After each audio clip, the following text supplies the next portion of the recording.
Baik, Assalamualaikum anak-anak. Kita sekarang melanjutkan pembelajaran anak-anak. Bentar, Bapak mau terlebih dahulu.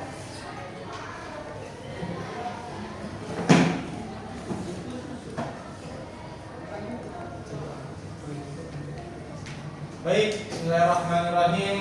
Alhamdulillahirabbil alamin wassalatu wassalamu ala asrofil anbiya'i wal mursalin wa ala alihi wa sahbihi ajmain. Apa kabar kalian semua anak-anak? Semoga kalian selalu diberikan kesehatan dan kesemangatan dalam mempelajari pembelajaran oleh Bapak. Baik anak-anak, sini kita akan mempelajari. Setelah kita mempelajari materi sebelumnya, di sini kita akan mempelajari yaitu tentang inspirasi Al-Quran dan indahnya beragam secara moderat. Yang Bapak ingin tahu terlebih dahulu yaitu, adakah dari anak-anak Bapak sekalian yang tahu apa itu moderat secara inspirasi Al-Quran atau indahnya keberagaman? Tidak, Pak. Dan tahu? Ya, Bang? Ya betul, pintar kamu.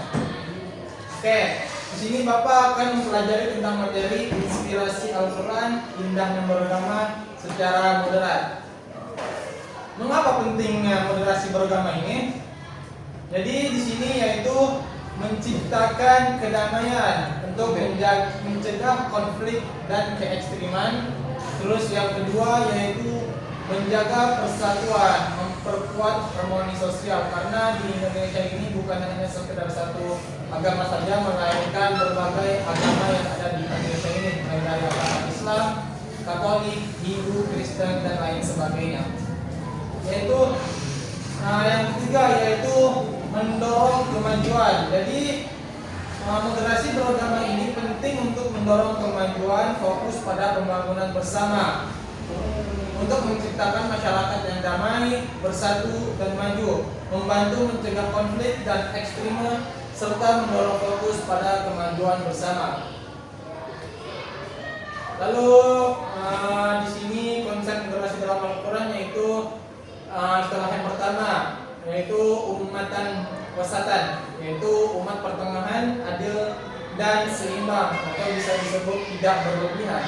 Terus yang kedua yaitu tasamuh, atau kita bertoleransi. Jadi toleransi di sini maksudnya adalah kita sebagai manusia, sebagai individu, sebagai makhluk hamba Allah, di sini kita harus bisa bertoleransi secara budaya, secara agama. Jadi kita mengapresiasi, menjaga toleransi kita antar beragama. Lalu yang ketiga yaitu i'tidal, atau yang kita bisa sebut yaitu keseimbangan. Jadi keseimbangan ini antara dunia dan akhirat. Jadi seimbang antara perbuatan dunia dan perbuatan akhirat. Amal perbuatan dunia dan amal perbuatan akhirat ini seimbang untuk menjalankan aktivitas kita supaya seimbang. Jadi tidak meninggalkan dunia dan juga tidak lupa dengan akhirat. Contoh ayat Al-Quran tentang moderasi ini yaitu terdapat dalam surat Al-Baqarah. Coba anak-anak bisa buka, yaitu bisa tolong bacakan Ananda? Yaitu Ananda itu. Nah, kalian artinya ya. Nah, oke, baik. Jadi setelah anak-anak Bapak yang Bapak sayangi, setelah anak-anak yang telah mendengarkan pembacaan ayat Al-Quran tadi serta terjemahan dari teman-teman kalian, bahwa bisa dapat dipahami yaitu, dan demikianlah kami menjadikan kamu umat pertengahan. Lalu surat yang kedua yaitu Al-Kafirun. Coba Ananda ini bacakan. Oke, artinya sekalian.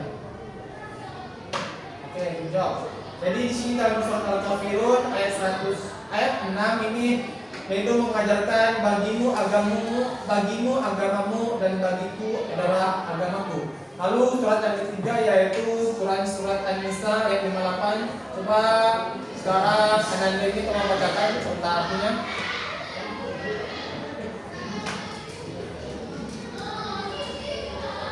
Bisa tolong didengar ya anak-anak teman-teman sekalian.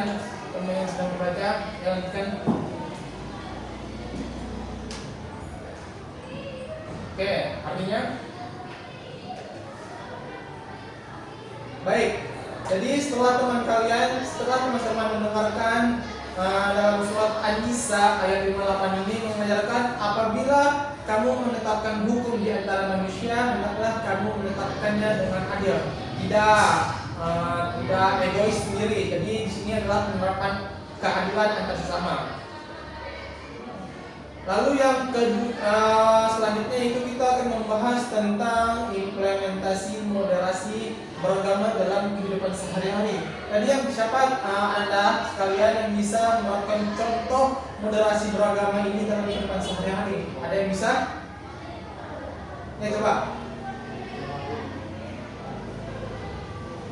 Oh, jadi teman kalian ini mempunyai agama yang berbeda dengan temanmu ini. Jadi temanmu ini menerapkan toleransi terhadap teman antar temannya, yaitu bertoleransi antar beragama. Nah, di sini Bapak akan menyimpulkan bahwasannya di sini ada 4 poin dalam mengimplementasikan moderasi beragama ini dalam kehidupan sehari-hari. Yang pertama yaitu dialog antar umat, jadi berkomunikasi dengan saling memahami. Jadi di sini saling berinteraksi melalui komunikasi yang searah. Terus yang kedua yaitu kerjasama sosial. Jadi kerjasama sosial ini bisa dianggap seperti membangun masyarakat bersama, yaitu saling menolong, saling gotong royong. Contohnya ketika pada hari Minggu itu kan semua masyarakat itu kan disuruh kumpul untuk melakukan gotong royong. Nah, dari situ kita bisa mengimplementasikan moderasi beragama dalam kehidupan sehari-hari. Terus yang ketiga yaitu pendidikan inklusif. Ada yang tahu artinya? Oke, jadi pendidikan inklusif ini mengajarkan nilai toleransi sejak ini. Jadi kita sebagai individu, sebagai makhluk hamba Allah, seharusnya kita diajarkan toleransi terlebih dahulu dari sejak dini. Jadi supaya kita terbiasa untuk melakukan toleransi, menghargai antar sesama teman yang berbeda ras, suku, budaya, nah tidak mencemeh. Nah itu kita makanya mengajarkan dari sejak dini. Lalu yang keempat yaitu menjaga etika publik. Ada yang tahu maksudnya? Ya, coba sedikit lagi itu. Nah, jadi menjaga etika publik ini yaitu bersikap santun dalam bermedsos.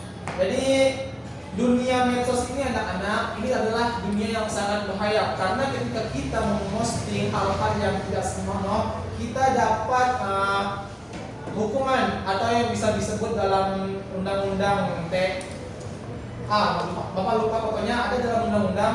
Dunia medsos ini adalah dunia yang sangat berbahaya. Ketika kita memposting sesuatu yang tidak sesuai dengan yang orang lain mau, itu bisa dijatuhkan hukuman. Itu bisa bersifat dalam 15 tahun penjara, itu tergantung dari berapa hukumannya.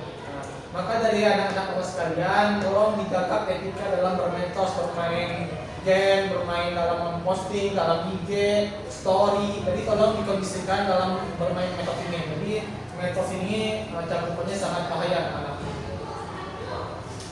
Nah, adapun tantangan dalam mengamalkan moderasi beragama ini terdapat dalam 3 aspek, yaitu yang pertama fanatisme beragama. Ada yang bisa disebut pikiran sempit dan merasa paling benar. Jadi seakan-akan ada misalnya contoh teman kamu misalnya selalu merasa benar dan menganggap bahwasanya teman kamu ini yang kurang, yang itu merasa pikirannya itu sempit, tidak jalan. Nah, tidak boleh seperti itu.